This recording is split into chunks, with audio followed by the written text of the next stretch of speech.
And to that point, I want to take you out to the server again and the default location for your file system objects, which is your Oracle base. On my system, it's C App Oracle, Data. Now, do I actually want my file system objects on my C drive?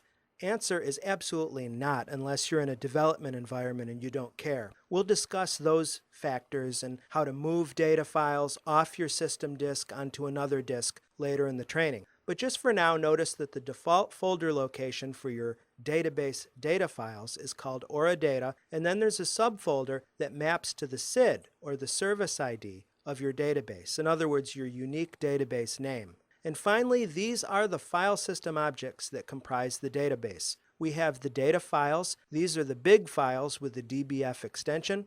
We have our redo log files. We have our control file. And there you have it. Nothing more to say about that at this point, to be honest.